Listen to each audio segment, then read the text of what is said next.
Binatikos ni Vice President Sara Duterte ang kakulangan umano sa aksyon ng administrasyon para ilikas ang mga Pilipino na gusto nang umuwi sa Pilipinas, bunsod ng lumalalang tensyon sa Middle East. Una nang sinabi ni President Bongbong Marcos Jr. na nahihirapan ang gobyerno na mapauwi ang mga humiling na overseas Filipino workers or OFW at wala munang repatriation dahil sarado pa ang karamihan sa mga airspace sa rehiyon.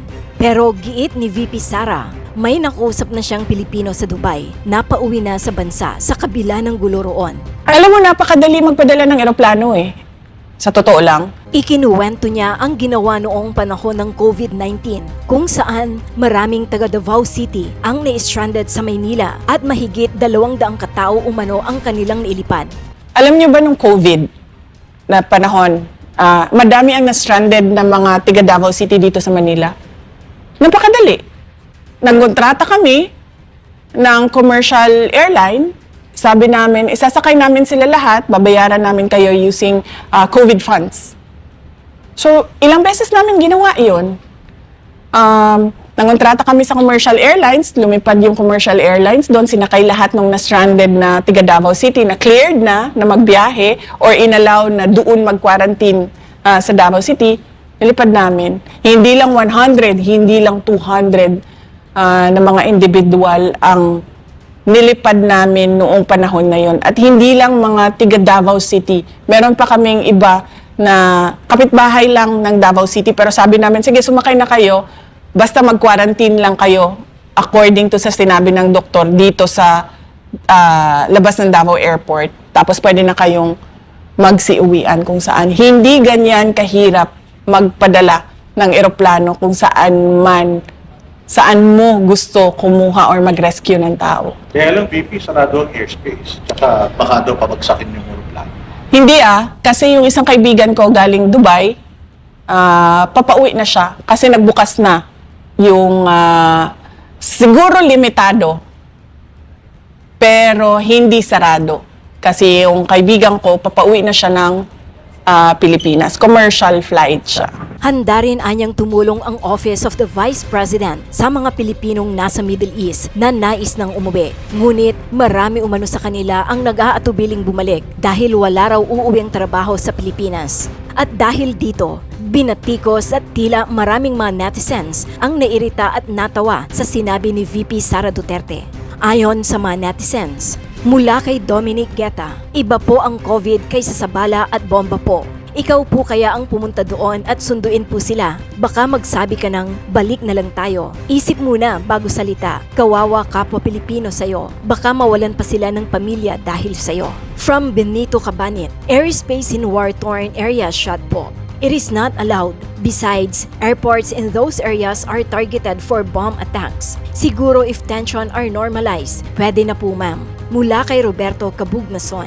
Global Aviation Safety Group's Madam Sara has warned of risks from missiles and drones in the region. There is a concern that civilian flights during military activities might be misidentified or face collateral damage. Okay, Sara, listen ha. Yung sinasabi mo na napakadaling kumuha ng eroplano at kinumpara mo ito during COVID na mula Manila hanggang Davao, iba ito. Kasi may mga airspace kang dadaanan, meron kang ibang bansa na dadaanan sa taas yung eroplano na mga nakasarado ang airspace, ibig sabihin no-fly zone. Hindi ganon kadaling magpauwi ng OFW. Minsan, binabiyahe pa yan sa ibang bansa by land para lang humanap kung saan open ang airspace nila na may fly zone. Ganon yun, okay? Yung analogy nyo tsaka imagination nyo, iba talaga. Hindi nagko-connect. May paparating na 7th flight mula Middle East pabalik ng Pilipinas. Ang sasabihin, konti lang yan. Bakit ganon? Kasi tanong nyo, yung ibang OFW, okay lang sila doon. It's not a full-blown war na gusto nilang umuwi. Mas komportable sila kung asan yung trabaho nila kaysa umuwi muna sa Pilipinas. Hindi ganon kadami ang mga OFW na gustong umuwi. Hindi pa ito forced evacuation. Ito ay sino ang gustong umuwi. Tara. Ganon, okay? O ito mga kabunyog, napanood nyo ba yung interview kay Sara Duterte? Si Argo, sigurado napanood yun. Wala nang nag-i-interview sa kanya na mainstream media halos. Kaya ang nangyayari, si Sara nagpapa-interview dun sa mga DDS vloggers nila. Yung si Banat Bay, isa kayong Boss Dada bang tawag nila doon? Yun ang nag-interview kay Sara. Ngayon, kunwari, wide-ranging topics. Akala mo, malawak yung coverage ng discussion nila. Marami nga silang kinover na topics, impeachment, pati yung ngayon, yung kaguluhan sa Middle East, pati yung problema o krisis sa edukasyon, diniscuss nila, yung issue ng confidential funds, Mary Grace Piatos. Kaya lang, ang purpose sana ng interview, ipakitong magaling si Sara. Yun ang purpose nun. Kaya lang, ang lumabas, wala. Sumabog ang kawalang alam ni Sara. Sumabog ang kawalang alam. Nag-aastang marunong na akala mo, kabisado niya yung mga topics na tinatanong sa kanya, kaya lang ang lumabas mga kabunyog, wala. Lalo lang na-expose si Sara. Kaya, ayan, isa-isahin natin. Ito, pag-usapan natin ito mga kabunyog. Yung tungkol doon sa, nakita nyo na siguro o napanood nyo na, yung issue sa eroplano. Yung ang tinutukoy ko, sabi ni Sara Duterte, ang dali lang naman sanang kunin ang mga kababayan natin doon daw sa Middle East, yung mga naiipit ngayon sa kaguluhan. Ang dali lang daw niyan, sabi ni Sara Duterte. Ang dali lang yan, sabi niya. Mag-aano ka lang.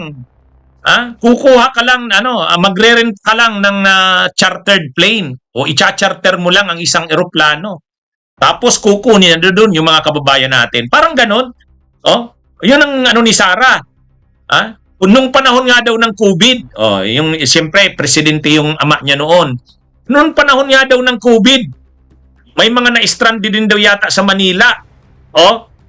Ngayon sila, nagpadala sila ng eroplano, nangontrata sila ng commercial airline, sabi niya. Galing ng Davao. Kinuha yung mga na-stranded na taga Davao, kinuha sa Metro Manila. Ganun lang daw kadali yan. Ganito ang sabi. Napakadaling magpadala ng eroplano sa totoo lang.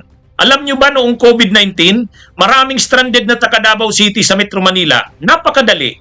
Nangontrata kami ng commercial airline. Mga kabunyog. Imagine niyo yan. Imagine niyo kung ito yung presidente ng Pilipinas ngayon. Ganyan siya mag-isip. Ang layo naman, unang-una, domestic ang pinag-uusap. Ang sinasabi niya, domestic. Domestic. Pilipinas. Totoo yun. Madali lang nilang gawin yon dahil, lang naman yon, Davao City saka Metro Manila. Presidente pa ang ama niya. Totoo yun. Maghahanap ka nga lang talaga ng commercial airlines, kukontratahin mo. Tapos kukunin na yung mga na-stranded na mga taga Davao sa Metro Manila. Madali yun. Madaling kumuha ng permit doon. Tsaka wala namang barilan doon, walang mga pagpapasabog, walang walang atake. Ito gera ito. Gera ito. Delikado. Ang ang mga bansa nga sa Middle East, sinarado na ang kanilang airspace. Sinarado na nga yung kanilang airspace. Bakit? Bakit? Ay, siyempre, hindi nila sigurado kung baka may baka biglang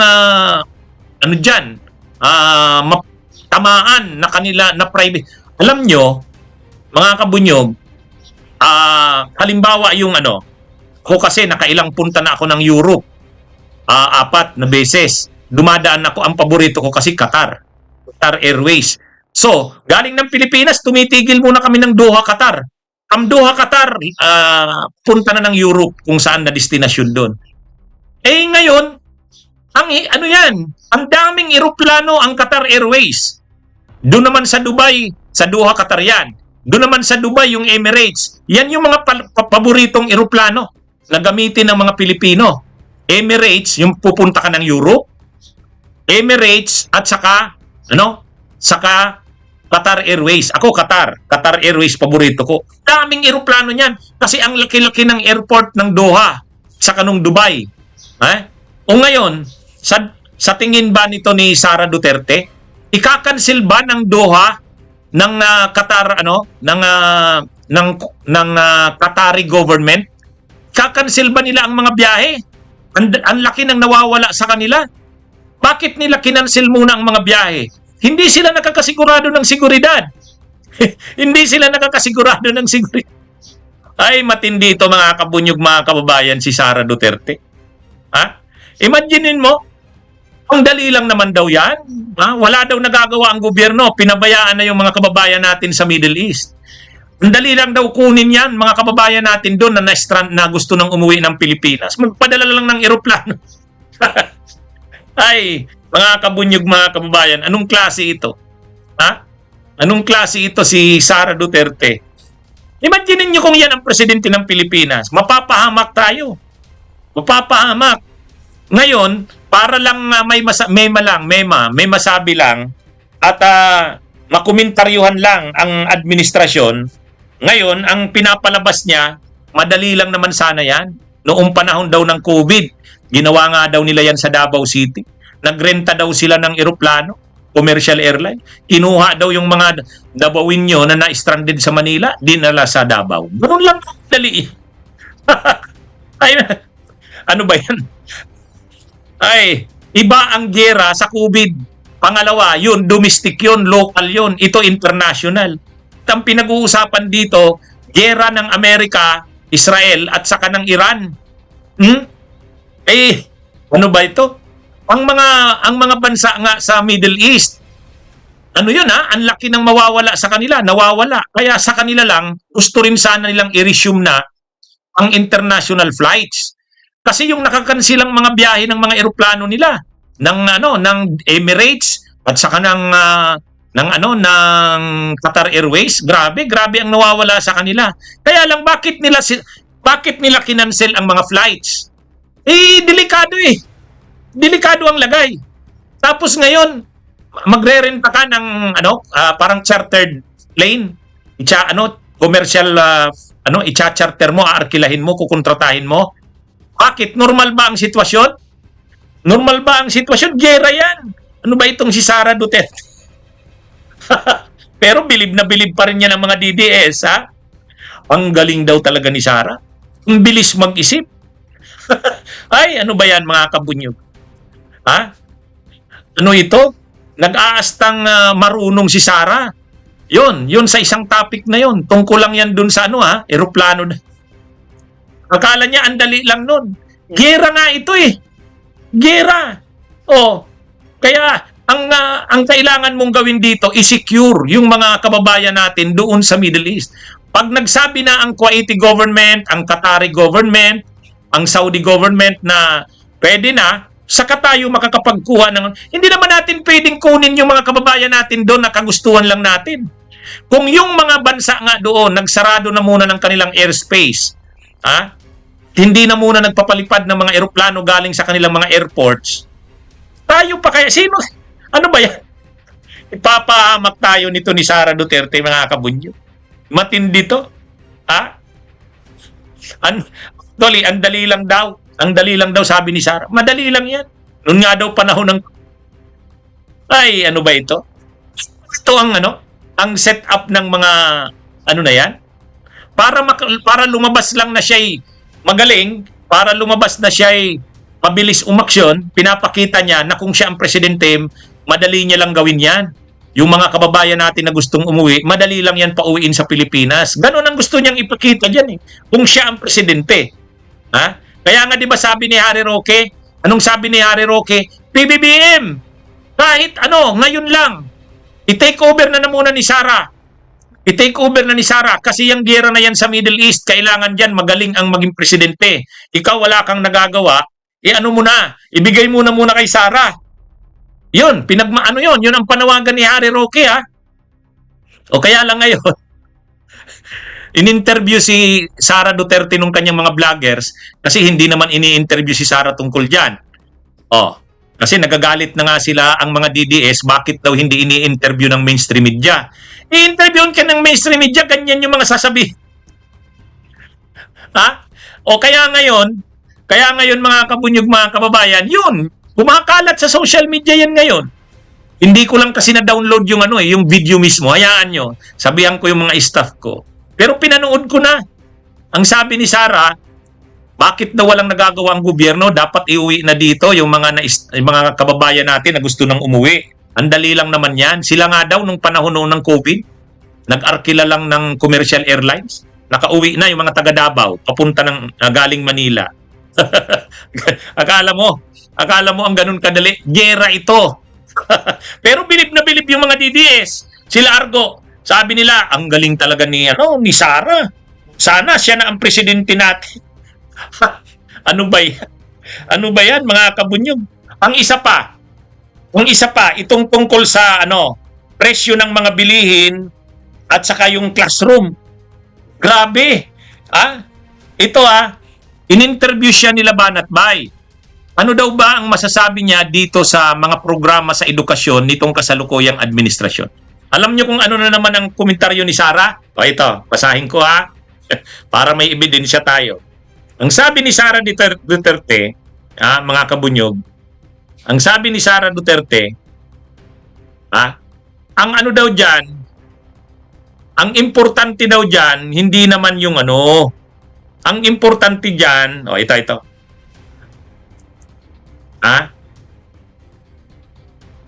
Ang sabi ni Sara, ang mahalaga sa edukasyon ay yung natututo yung bata, hindi kung saan siya nakaupo araw-araw. So, wag tayo doon sa bakal at semento pumukos. Ay siyempre kasi 'di ba, ang programa ngayon ng gobyerno, yung backlog sa mga classrooms, yan si Senador Bam Aquino ang nagtutulak niyan. Yung backlog sa classrooms kasi grabe talaga. Grabe ang backlog sa classrooms. Tanggap naman yan ng administrasyon. Kaya nga sa Senado, yun ang main advocacy ni Senador Bam Aquino. Yung acceleration, anong tawag doon? Yung pag-accelerate ng paggawa ng mga classrooms. Kasi grabe, talagang nung nakaraang mga taon, kahit sa panahon ni Marcos, tinanggap naman ng administrasyon na grabe yung backlogs. Kaya may batas na pinasa ngayon, pinirmahan na yan. Ang sponsor sa Senado niyan, si Bam Aquino. Talagang pinupurso niya yan na yung mga backlog sa classrooms ay mapunuan. Kasi nga grabe ang kakulangan sa classrooms. O ngayon, ano yung batas na ipinasa? Yung classroom construction acceleration bang tawag doon? Basta acceleration, pagpapabilis ng paggawa ng mga classrooms. Paano ang ginawang paraan? Hindi na DPWH ang gagawa, hindi na. Yung mga local government units, mga mayors, governors, binigyan na ng kapangyarihan na sila mismo pwede nang mag-initiate ng pagpagawa. May pundo naman pinunduhan ng napakalaki. Sabi nga ni Senador Bam Aquino, ito ang pinakamalaking pondo na binigay sa edukasyon pagdating sa paggawa ng mga classrooms. Ang para mapabilis, kung nakakaalam ng paggawa na yan, hindi na DPWH, masyado pang naaabala. Ang dami ng trabaho ng DPWH, paggawa ng kalsada, tulay, pati kung mga classroom sa kanila pa, naaabala lalo. So binigay ngayon sa mga LGUs. Kaya nga di ba pinatawag sa Malacanang yung mga mayor sa governors? Bakit? Para ma-brief sila. Nandun si Senador Bam Aquino, bilang na siya ang nag-sponsor niyan sa Senado, tuwang-tuwa yung mga mayors, tuwang-tuwa yung mga governors. Kasi talaga namang kailangang habulin na yung backlog sa classrooms. Ngayon, tinanong si Sara ng mga vloggers ng DDS. Doon sa programa ng SMNI, ang sabi ni Sara Duterte, hindi naman importante yung mga classroom na yan. Nakabunyog Pag narinig ito ni Bam Aquino, ano kaya? Sabi ni Sara, ang mahalaga sa edukasyon yung natututo yung bata, hindi kung saan siya nakaupo araw-araw. Kaya wag daw pukusan niya mga bakal at semento. Kahit saan naman daw pwedeng matuto ang mga bata. Ay, mga kabunyog. Alam nyo, bakit ganyan ang sinasabi ni Sara? Kasi yung kapalpakan ng administrasyon ni PBBM sa unang taon ng mga backlog sa classrooms, sino ba ang secretary ng education nun? Sino ba ang Secretary ng Education? Ha? O hindi magits ni BG Badjula. Ang sinasabi ni Sara, bakit daw ang pinagkakabalahan ngayon paggawa ng mga classrooms? Kaya ang dapat daw na pinupukusan, paano matututo ang mga bata? Ang tama dyan, pareho yan importante. Ayusin mo yung mga pasilidad.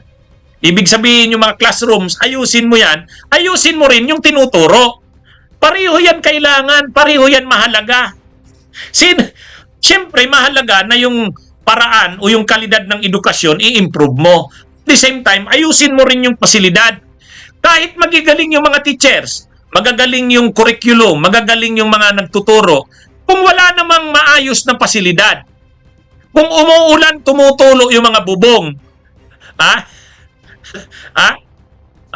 ganun, anong klase nito? Kaya naman pala mga kabunyog ang nangyari sa atin, yung edukasyon natin, sira, bagsak. Sa panahon ni Sara, sa 3 taon halos na siya ang secretary, o 2 taon ba yon? Kaya pala grabe ang backlog sa classrooms. Kaya itong si Bam Aquino nang maging senador, ganun talaga yung advocacy niya. Sabi niya, paspasan natin yan. Acceleration. O imagine niyo. Kaya mga kabunyog, mga kababayan, si Sara, dahil nga palpak yung kanyang pagiging DepEd Secretary, pagiging DepEd Secretary, imagine niyo naman si Sara, pag upo niyang DepEd Secretary, ano kaagad ang programa niya? Di ba yung toothbrush drill? Naalala niyo yon? Pag upo ni Sarang DepEd Secretary, ano kaagad ang programa niya? Yung toothbrush drill. Yun ang programa ni Sara. Toothbrush drill. Sikat na sikat yun. Pangalawang programa ni Sara. Sumulat si Sara ng libro. Ano ba yun? Ano yun? Yung kwento ng ano ba yun? Yung kwento ba yun ng yun ng loro? Yung Ano ba yung tungkol yun sa kwento ni Yung sinulat ni Sara na libro na nireproduce, grabe. Kung ilang doon ang nagastos, ang laking nagastos na pera, tapos pinapamigay sa mga pinapamigay sa mga bata. Yung librong sinulat niya, ano ang title nun? Orgo, anong title ng libro na sinulat ni Sara? Yung pangbata na libro? Yun ang mga programa ni Sara. Orgo, ano nga yun? Nakalimutan ko na yung title ng libro Pero, ang una, yung toothbrush. Toothbrush drill. Yan ang agad-agad. Pag upo ni Sara, yun kaagad. Isang kaibigan. Yan, tama si Argo. Talagang kabisado ni Sara ang ni Argo, yung mga gawa ni Sara. Yun ang mga programa ni Sara. Ngayon yung mga classrooms, wala. Samantalang may budget naman. Ang daming backlogs. So ngayon, inaayos na sa ilalim ni Sani Agara at saka ni Bam Aquino. Si Bam Aquino, nagpasa ng bata si Bam. Yung acceleration ng paggawa ng mga classrooms. Yan yung inaano ngayon ni Sara. Yan yung kinukomentaryuhan niya.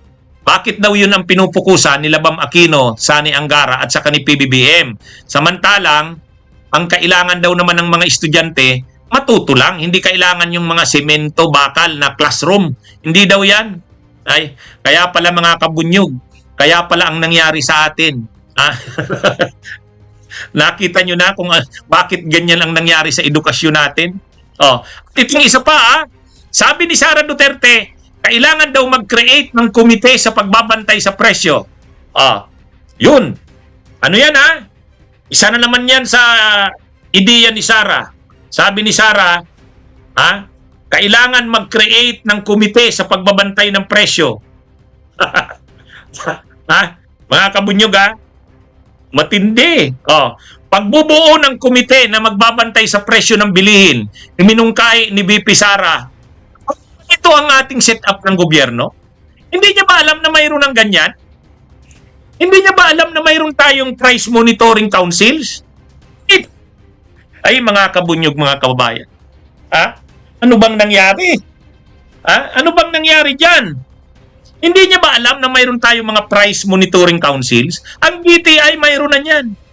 O ngayon, kala mo nagmamagaling si Sara, sa sitwasyon daw ngayon ng gyera sa Middle East, dapat magbuo ng mga komite sa pagbabantay ng presyo. Ano na yan? Ano na ba yan, mga kabunyog, mga kababayan? Ang mga price monitoring councils nakaset up na yan, permanent na yan na mga na bahagi ng Department of Trade and Industry. Ano lang yan, kailangan mo na lang yan pukpukin. Pero yung sasabihin mong magbuo ng mga komite sa pagbabantay ng presyo, ay, ano ba yan? Mga kabunyog, mga kababayan.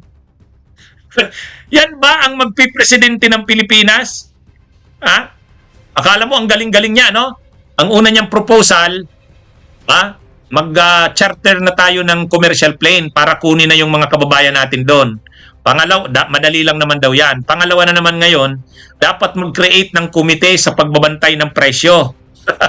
Mag-create ka ng komite sa pagbabantay ng presyo. Mayroon na tayong mga price monitoring councils. Bahagi na yan ng DTI. Ang kailangan na lang dyan, pukpukin. Ano ba to? Ano yun? Ha? Ay mga kabunyog, mga kababayan, yan ang binibili ba nila cargo ng mga DDS na susunod daw na presidente. Yun ang sinasabi ni Roque, Ang sinasabi ni Roque, PBBM, ibigay muna kay Sara ang pagka-presidente ngayong may krisis sa Middle East. Kasi wala ka nang magagawa, hindi mo kaya ito. Si Sara kaya ito. Yung pala ang pinagmamalaki. Ito pa mga kabunyo. Pag-usapan natin itong tinanong din kay Sara yung tungkol sa confidential funds. Tinanong, ang nagtanong mismo sa kanya, yun na nga, yung mga DDS vlogger, sila Banat Bay. O ganito ang pagkakatanong mga kabunyo. Ganito ang pagkakatanong. Madam Vice President, yung 125 million na confidential funds, pinadala sa'yo, binigay sa'yo, nirelease sa'yo, December 13. Tapos kailangan mong ubusin yon ng hanggang December 31. Ano? Kailangan bago matapos ang taon, maubos mo yon. Kaya inubos mo sa 11 days o 13 days. Hindi kaya patibong yun sa'yo? Yun yung tanong, Hindi kaya patibong yun sa'yo? Pwede naman nilang i-release ng Office of the President ng maaga para mayroon kang panahon para ubusin yon. Ang biniganawa sa'yo, nirelease sa'yo, December 13, patapos na yung taon. Siyempre, kailangan mong ubusin yon. Pag hindi mo na ubus yun, masasayang. Ibabalik mo na naman. Hindi kaya parang nilagay ka sa trap? Yun ang tanong Yun ang tanong kay Sara. Parang, ang gustong palabasin nung nagtatanong, ang gustong ni Banat Bay, parang trinahidor si Sara ng Marcos.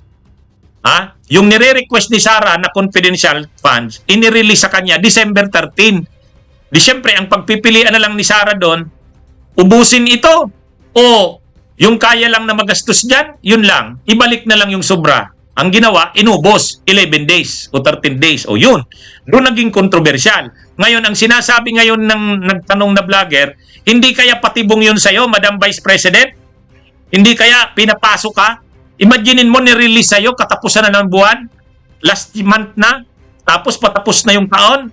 Hindi kaya trinaidor ka, parang trinilagay ka sa trap? Ganun yung takbo ng isip nila, Ganun yung takbo ng isip nila. Ganito mga kabunyo. Ano ang inaamin doon nung DDS vlogger na nagtanong? Ganun talaga kasi ang nangyari. Sa hindi nakakaalam, or sa nakakaalam, pero nakalimutan na natin, si Sara Duterte at saka si PBBM, magkaibigan pa, magkano pa sila noon, magkatandem pa. Naupo sila June 30, 2022. June 30, 2022. Ngayon, pag upo nila nung June 30, 2022, si Sara Duterte hindi sanay sa maliit na budget. Siyempre, ang naiwan sa kanyang budget ni Leni Robredo, yung natitira pa. Kasi 1 year siyempre ang budget, 2025. Ay 2022.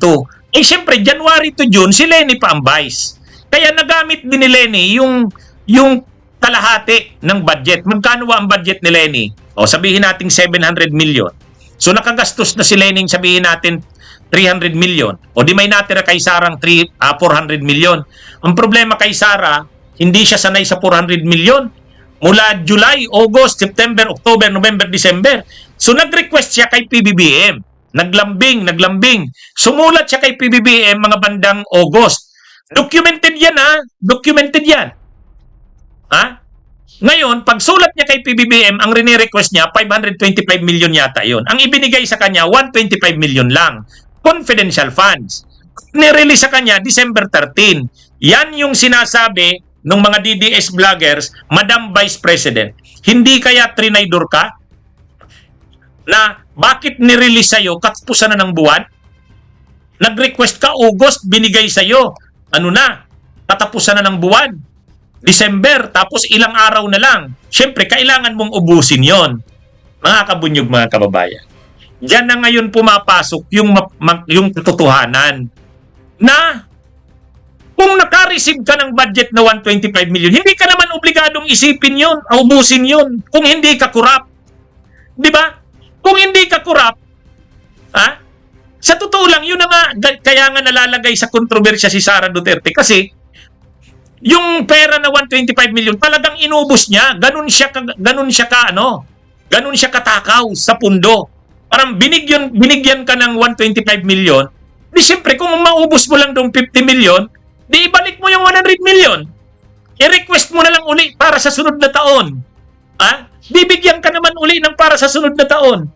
Hindi eh. Talagang inubos ni Sara yung 125 million. Doon tayo na ano doon. Ha? 125 million inubos mo in 11 days? Kaya lang, ang sabi na nga ng mga DDS vlogger, hindi po kaya patibong sa'yo yon. Parang pinapasok ka na inirelease sa'yo December 30 na.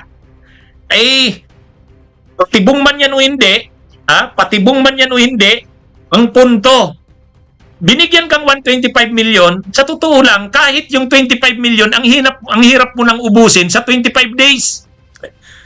Ang hirap mo nang ubusin sa 25 million, ang hirap mo nang ubusin sa 13 days or 11 days. Tayo nga, karamihan sa atin. Ako nga, hindi naman ako nakahawak pa ng ganyan na 5 million or ano. Hindi pa ako nakahawak niyan. Si Sara Duterte, binigyan ni PBBM galing sa Office of the President, binigyan ng 125 million. Kaya lang dumating sa kanya December 13. Bakit natagalan? Siyempre, hindi naman, alam nyo naman ng gobyerno, grabe ang bureaucratic red tape yan. Siyempre, grabe ang proseso. O nakauupo pa rin lang naman. Kauupo pa lang nila eh. June 30. Siyempre, nag-a-adjust pa. So, nai-release talaga kay Sara, December 30 na. Oh, mabait nga sa kanya si PBBM, binigyan siya ng 125 million.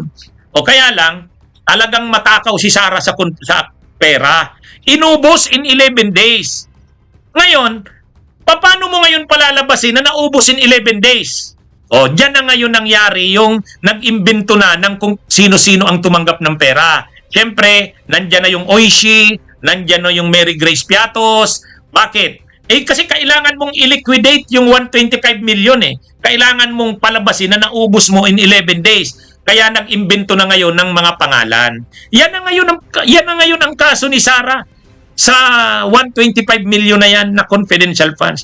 Inaamin ngayon nung vlogger na nagtanong sa kanya na inubos nga talaga ni Sara. Bakit inubos ni Sara?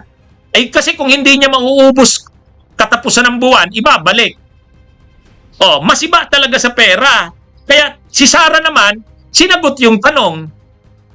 Sinagot yung tanong. Imaginein mo yun. Di tinanggap mo na inubos mo talaga yung pera na yon. Dahil dumating sa iyo December 13, inubos mo bago matapos yung taon. Kasi pag hindi mo inubos, babalik. Ay kung hindi ka kurap, kung hindi ka kurakot, ano yun eh, kung ano lang yung makayang magastos, yung totoong paggastos. Halimbawa, nakarating sa iyo December 13, Pasko pa naman, Pasko. Siyempre busy ang mga tao sa holidays, Pasko sa New Year. Pero talagang inubos, as in ubos. Zero talaga. Mga kabunyog, zero. Ngayon, ang palusot na lang nila Sara doon, naubos talaga eh. Ang dami naman talagang pagkakagas. Yun mga kabunyog, mga kababayan. Actually, doon pa lang, makikita mo na kung anong klaseng si Sara. Adik sa pera. Matindi ito. Ngayon, ako sa tingin ko, hindi naman patibong kay Sara yun. Mabait lang si PBBM sa kanya, binigyan nga siya ng 125 million eh. Kaya lang talagang adik sa pera, matakaw. Ngayon, nung 2023, sumunod na taon Hindi pa sila magkaaway noon. Alam nyo kung anong binigay kay Sara taong 2023? Binigyan siya ng 500 million na confidential fund sa OBP. Binigyan siya ng 150 million na confidential fund sa DepEd. Binigyan siya ng 2.3 billion na budget sa OBP. Binigyan siya ng napakalaking budget sa DepEd. Kung siya ay tinatraidor ni PBBM o ng administrasyon, hindi siya bibigyan ng ganun. Ibig sabihin, unang taon pa lang, kauupo pa lang nila 2022, binigyan na si Sara ng 125 million. Yan na yung confidential funds na ubos niya in 11 days. Pag sunod na taon na 2023, hindi pa sila magkaaway noon. Alam niyo kung magkano binigay kay Sara? Confidential funds OBP, 500 million. DepEd, confidential funds. 150 million. O ganun, 650 million. 650. Tapos yung budget niya sa OBP, 2.3 billion. Yun. Ganon si Sara ka-spoiled. Kaya yung pagiging spoiled ni Sara hanggang sa budget is spoiled. Si PBBM naman at saka sila Romualdez, binigay kay Sara kung anong gusto niya. Imaginin mo, binigyan ka ng 2.3 billion na budget sa OBP. Si Leni Robredo, 600 million, 700 million. Yan mga yan ang dapat na makita ng ating ngayon.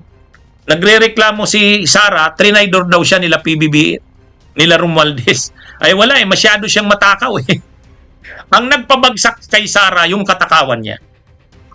Diyan ngayon yung laman ng kaso niya sa impeachment.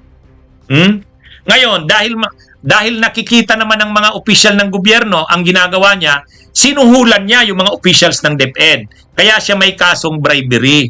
Kasi nakikita ng mga officials ng DepEd, nalulula sila Yung mga dating officials ng DepEd, hindi naman ganyan. Itong si Sara, iba.